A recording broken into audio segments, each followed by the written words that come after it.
Bonsoir à vous tous et bienvenue à nouveau à cette mini-série sur un sujet très particulier, sur la question de ce qu'est une Église légitime aux yeux de notre Dieu.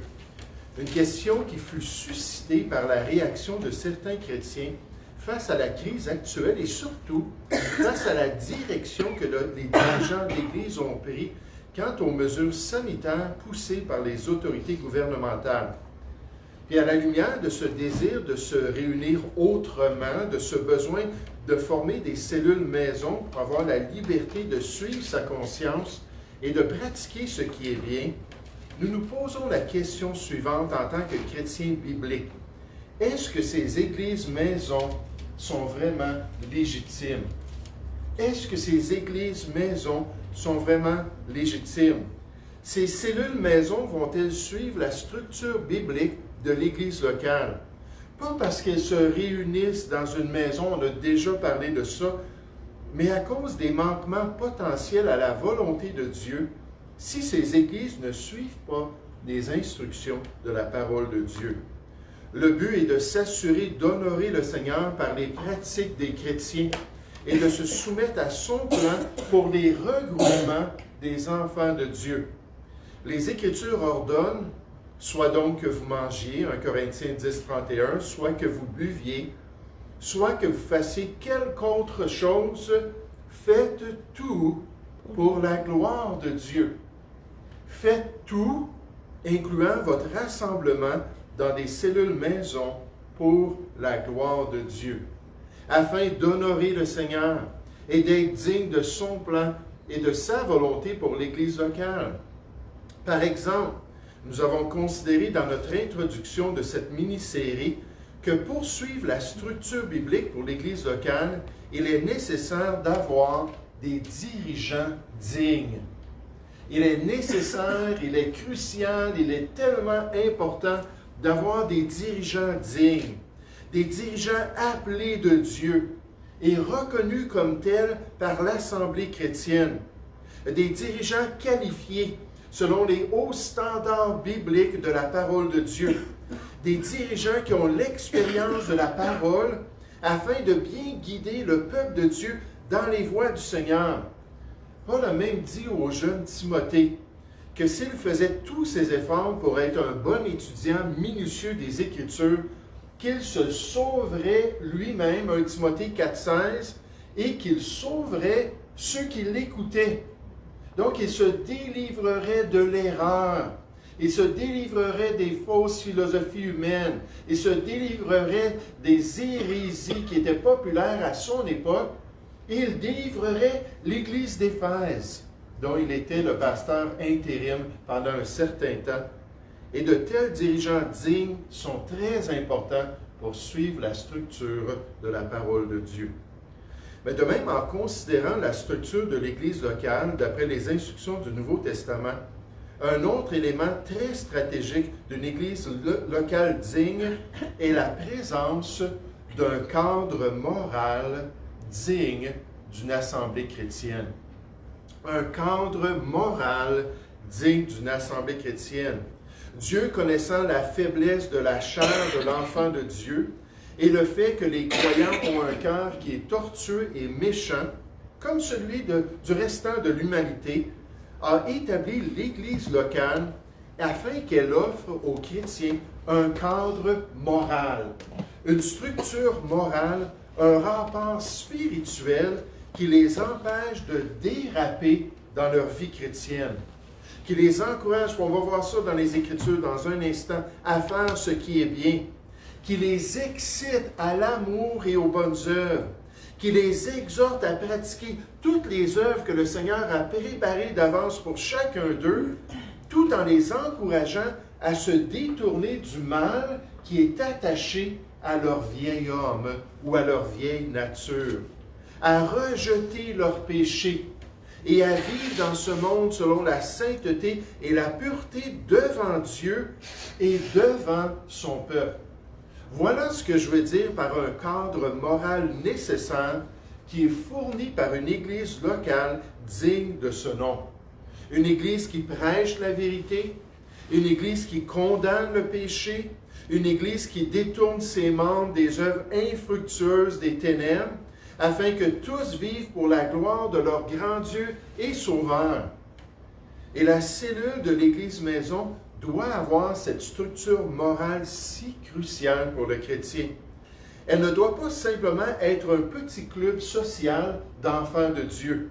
Elle ne doit pas être un petit regroupement d'amis chrétiens qui viennent jouer à l'Église pour se sentir bien dans leur conscience et pour dire qu'ils ont continué à assister à l'Église malgré tout ce qui s'est produit dans les assemblées chrétiennes. Mais sans ces éléments qui sont nécessaires pour une vraie assemblée biblique. Aujourd'hui, j'ai reçu un courriel d'un auteur chrétien qui a beaucoup écrit et qui continue à décortiquer ce qui se passe à travers les nations avec un grand plan qu'il présente, un plan mondialiste, puis tout démontrer comment est-ce que les mêmes idées et les mêmes philosophies le véhiculent à travers les nations. Et ce qu'il disait aujourd'hui, c'est que c'est le temps de sortir de nos églises locales, de quitter nos églises locales. Là, il parlait de toutes sortes d'exemples, surtout aux États-Unis où il habite, où les églises locales ont poussé à l'extrême certaines mesures qui ne devraient pas être imposées dans l'Assemblée chrétienne. Mais j'ai été frappé par le titre « Il est temps de sortir des églises chrétiennes ». Donc, on comprend ce besoin-là, on comprend cette idée-là. Mais ce qui est important, c'est de se joindre à un groupe qui est basé sur la parole de Dieu, puis qui suit la structure minimum de la parole de Dieu pour accomplir la volonté de Dieu. Et ce cadre moral, ce standard moral-là que l'Église apporte, a été prédit par le Seigneur Jésus. Jésus a prophétisé qu'un jour, son Église allait offrir un tel cadre. Le chef, la tête de l'Église chrétienne, a prédit qu'il en serait ainsi, que son assemblée, qui est légitime et obéissante, jouerait ce rôle de cadre moral dans la vie des chrétiens. Allons voir ça ce soir. Cherchez avec moi l'Évangile de Matthieu au chapitre 18. L'Évangile de Matthieu au chapitre 18. À partir du verset 15. Matthieu chapitre 18 au verset 15. Jésus est en train d'enseigner ses apôtres et il leur dit: si ton frère a péché. Est-ce que ça arrive que des chrétiens pêchent et transgressent la loi de Dieu? Qu'ils font des choses contraires à la volonté de Dieu? Tout le Nouveau Testament, toutes les épîtres avec leurs instructions, tous les exemples nous montrent que oui, effectivement, si ton frère a péché, va et reprends-le. Laisse-le pas dans son péché, entre toi et lui seul. Puis là, on voit le rôle du chrétien individuel qui sert de rempart moral pour son frère ou sa sœur dans le Seigneur. On pourrait aller voir Galates 6.1. Quand ton frère tombe, redresse-le avec un esprit de douceur pour qu'il marche avec le Seigneur. Hébreux 3, 12 et 13. De peur qu'on ait un cœur mauvais au point de se détourner du seul vrai Dieu, mais ensemble, on s'exhorte à rester dans les voies du Seigneur. Jacques 5, versets 19 et 20. Si on voit un frère qui s'est égaré loin de la vérité, qu'on le ramène dans les voies de Dieu. Donc, le chrétien, individuellement, peut exhorter un frère, peut encourager une sœur à revenir dans les voies du Seigneur. Jésus dit, si ton frère a péché et que tu vas le reprendre, s'il t'écoute, tu as gagné ton frère. Wow! Quel rempart moral pour ce frère, n'est-ce pas? Quel encouragement à vivre pour le Seigneur.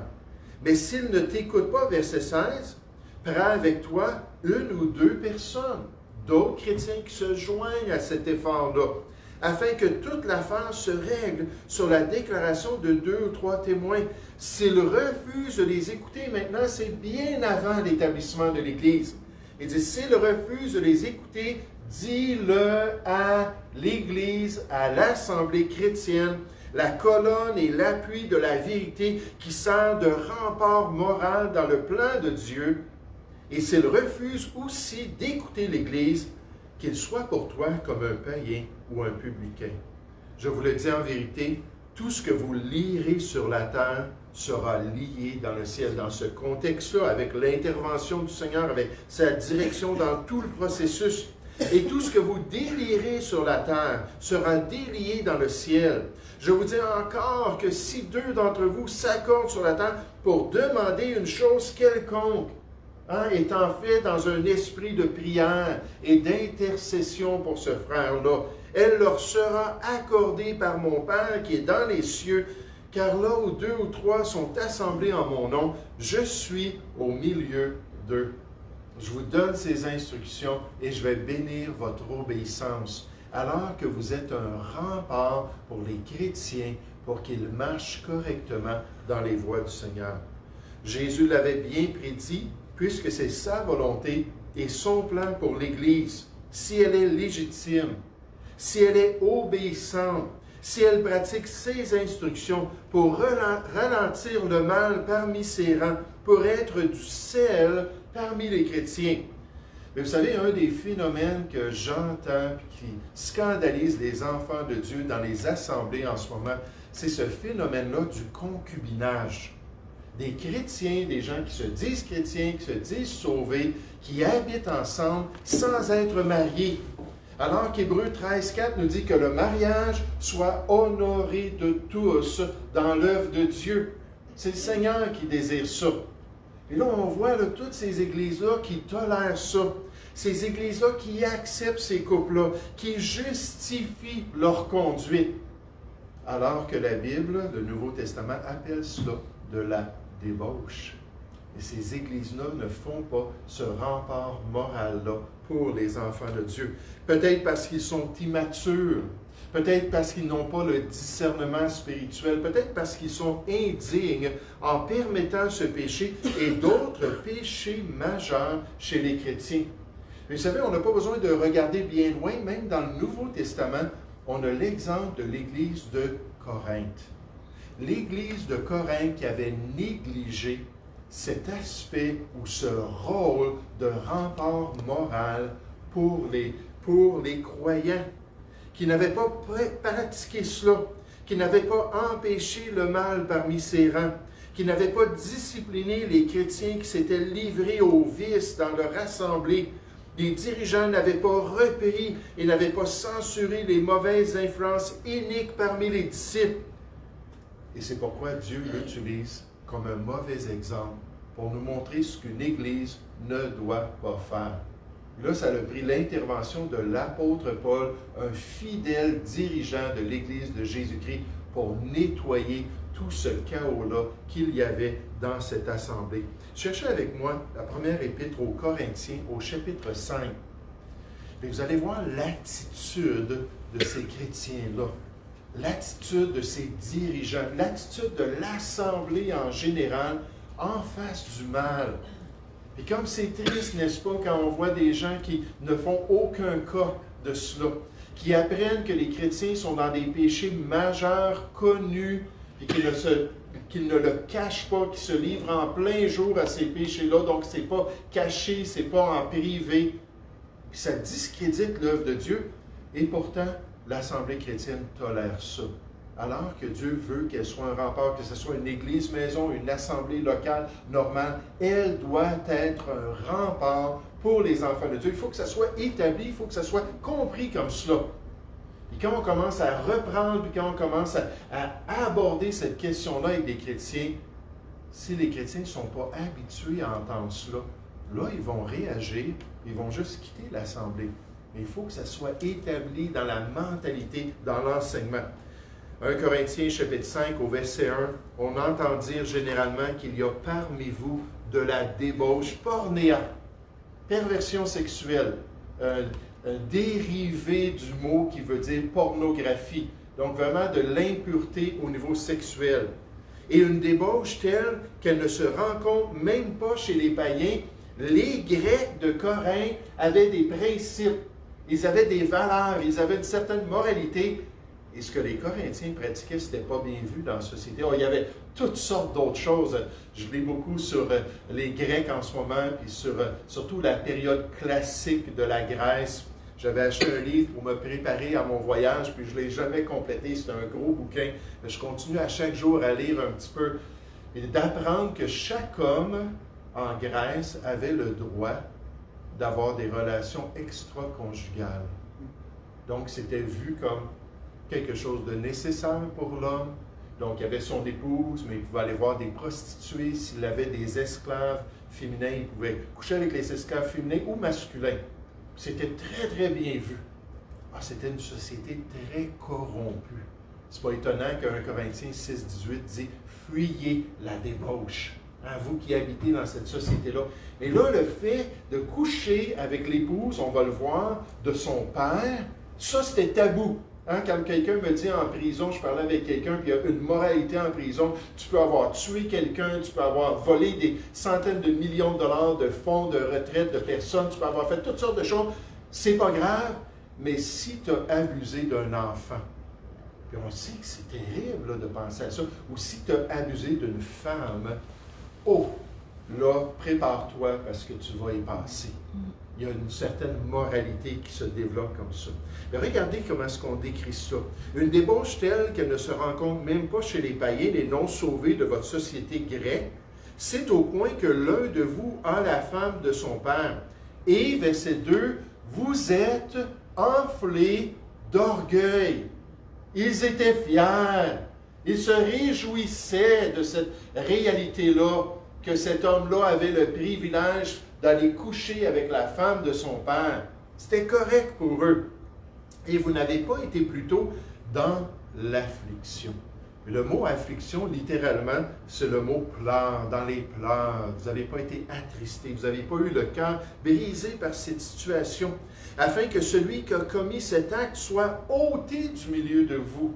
On ne peut pas tolérer ça, on peut pas, si on n'aide pas la personne à changer, à un moment donné, il faut que la personne s'en aille. Pour moi, absent de corps et présent d'esprit, j'ai déjà jugé, comme si j'étais présent, celui qui a commis un tel acte comme un bon serviteur, un bon dirigeant de l'Église de Dieu. Au nom du Seigneur Jésus, vous et mon esprit étant assemblés avec la puissance de notre Seigneur Jésus, qu'un tel homme soit livré à Satan pour la destruction de la chair. Dimanche soir, dans notre étude sur 1 Jean 5, on va voir le péché qui mène à la mort. Ce n'est pas la mort éternelle, là. Ce n'est pas la perdition, c'est la mort physique. Que Dieu nous donne une liste de comportements que si un chrétien ne se repent pas de ce comportement-là, il mérite de mourir et le diable est juste hâte que Dieu enlève sa main de protection. Il dit qu'un tel homme soit livré à Satan pour la destruction de la chair, afin que l'esprit soit sauvé au jour du Seigneur Jésus. C'est bien attendre que vous vous glorifiez, que vous vous vantez. Le mot veut dire se réjouir à haute voix. Wow! Comme c'est extraordinaire ce que notre frère est en train de vivre. Wow! Comme c'est merveilleux que ces deux hommes-là peuvent coucher ensemble. Wow! Comme c'est beau là, de voir de l'inceste dans cette famille-là. Autant choquant qu'on puisse entendre ça ce soir, c'était ce qui se passait à Corinthe. Ils étaient totalement tordus à ce niveau-là. Et il dit, ne savez-vous pas qu'un peu de levain fait lever toute la pâte, vous allez tout contaminer l'œuvre de Dieu. Faites disparaître le vieux levain, comme une assemblée fidèle au Seigneur. Faites, donc en tant qu'Église, disparaître en tant que rempart spirituel pour les chrétiens, tous ensemble, afin que vous soyez une Pâque nouvelle, puisque vous êtes sans levain, car Christ, notre Pâque, a été immolé.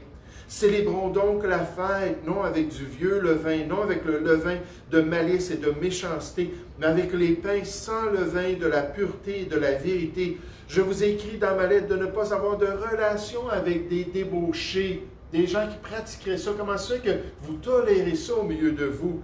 Non pas comme d'une manière absolue avec les débauchés de ce monde, ou avec les cupides et les ravisseurs, ou avec les idolâtres. Autrement, il faudrait sortir du monde. Voici le contexte. Maintenant, ce que je vous ai écrit, c'est de ne pas avoir de relation avec quelqu'un qui, se nommant frère, est débauché, ou cupide, ou idolâtre, ou outrageux, ou ivrogne, ou ravisseur, de ne même pas manger avec un tel homme. Qu'ai-je en effet à juger ceux du dehors? N'est-ce pas ceux du dedans dans l'Église chrétienne que vous avez à juger? C'est votre devoir, votre responsabilité. Pour ceux du dehors, Dieu les juge. Ôtez le méchant du milieu de vous. Ça devrait être la réaction de l'Assemblée chrétienne. Ça devrait être la réaction de l'Église locale fidèle et obéissante. Qu'on travaille avec la personne pour la ramener dans les voies du Seigneur. Si elle ne veut pas, à un moment donné, on doit dire « OK, c'est assez ». Mais vous savez, au niveau individuel, on n'est pas responsable pour les choix des chrétiens. On ne peut pas gérer ça. En tant qu'assemblée, on fait des choix. Puis si la personne continue à avoir des relations puis ne suit pas les instructions du Seigneur, il y a déjà quelqu'un qui me dit « Moi, jamais j'abandonnerai un frère.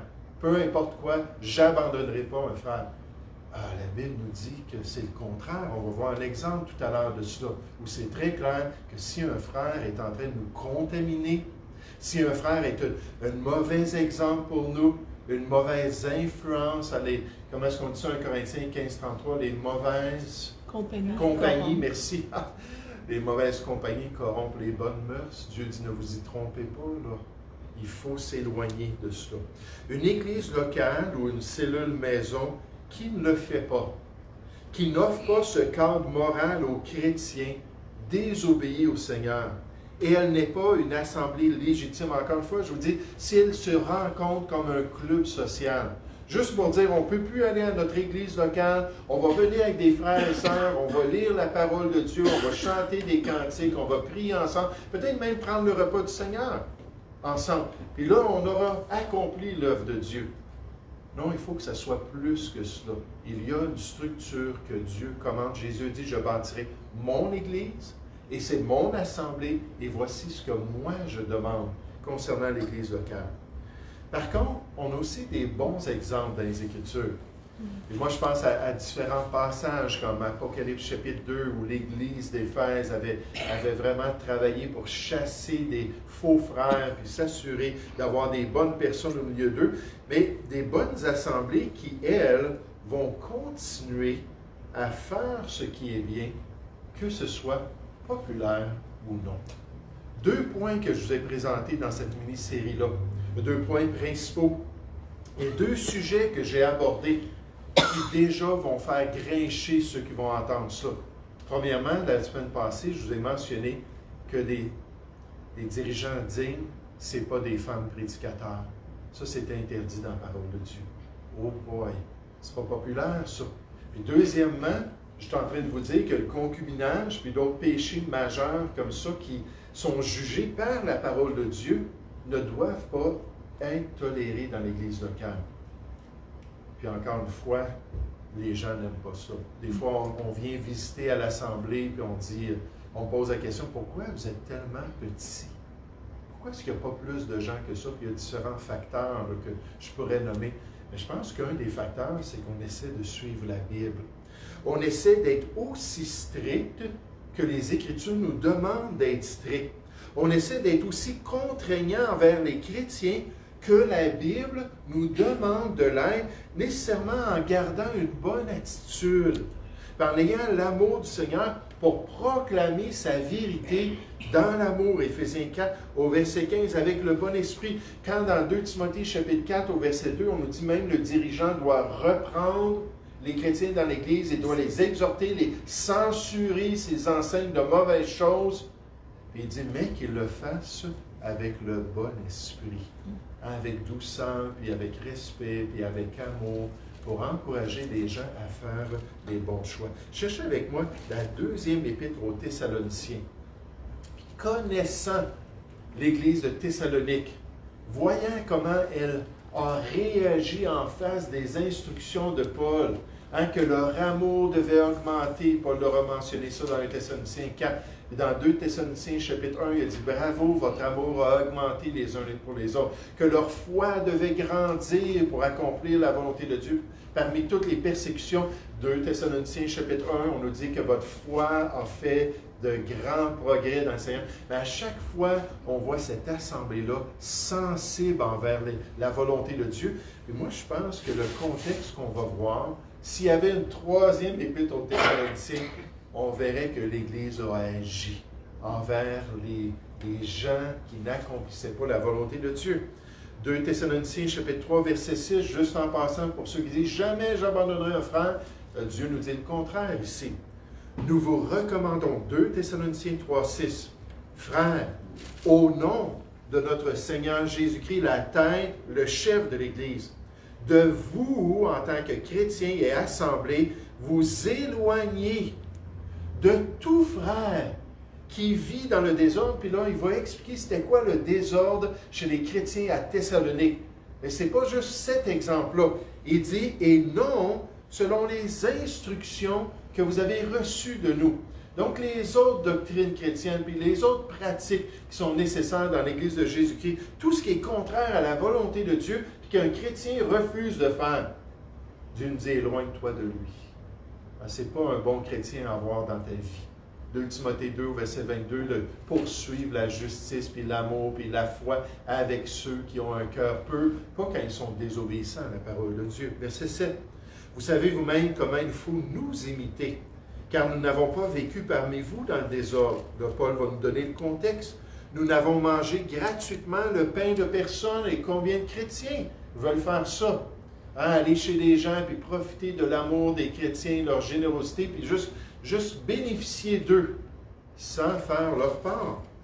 Mais dans le travail, Paul dit, et dans la peine, nous avons été nuit et jour à l'œuvre, pour n'être à la charge d'aucun de vous. On ne voulait pas venir vous donner ce fardeau-là de prendre soin de nos besoins. Ce n'est pas que nous n'en ayons pas le droit. 1 Corinthiens 9, Paul dit, nous avons ce droit-là de ne pas travailler, de dépendre de la générosité des chrétiens. Mais nous avons voulu vous donner en nous-mêmes un modèle à imiter.